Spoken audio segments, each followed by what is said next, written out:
Hi friends, welcome to my channel. இந்த வீடியோல என்ன பார்க்க போறோம்னா வாட்ஸ்அப் ஹோம் ஸ்க்ரீன்ல அதாவது இதே மாதிரி ப்ளைனா இருக்கிற வாட்ஸ்அப் ஹோம் ஸ்க்ரீனை நமக்கு பிடிச்ச போட்டோவை எப்படி ஆட் பண்றதுன்னு தான் பார்க்க போறோம்.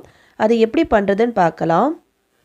ஓகே ஃப்ரெண்ட்ஸ், இந்த வீடியோ ஃபர்ஸ்ட் டைம் பார்க்குறீங்கன்னா மறக்காம சப்ஸ்கிரைப் பண்ணுங்க. பக்கத்தில் பெல் ஐக்கான் இருக்கும், அதையும் கிளிக் பண்ணுங்க. அதோட ஆளுங்கிற ஆப்ஷன் எனேபிள் பண்ணுங்க.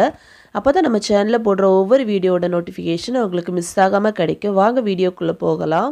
ஃபஸ்ட்டு ப்ளே ஸ்டோரை ஓப்பன் பண்ணலாம். நெக்ஸ்ட்டு டாப்பில் இருக்கிற சர்ச் பாரில் டிசைனர் டூல்னு டைப் பண்ணி சர்ச் பண்ணலாம். நெக்ஸ்ட்டு இந்த ஆப்பை இன்ஸ்டால் பண்ணி ஓப்பன் பண்ணலாம். ஓப்பன் பண்ணதும் இதோட இன்டர்ஃபேஸ் இதே மாதிரி தான் இருக்கும்.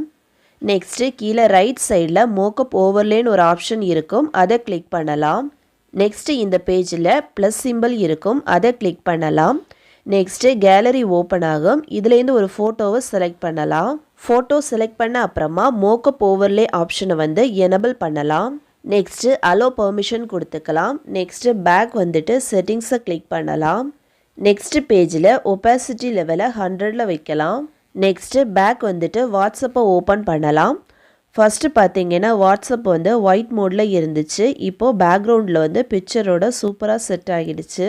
இதே மாதிரி நீங்களும் உங்களோட வாட்ஸ்அப் பேக்ரவுண்டில் உங்களுக்கு பிடிச்ச ஒரு ஃபோட்டோவை ஈஸியாக செட் பண்ணலாம்.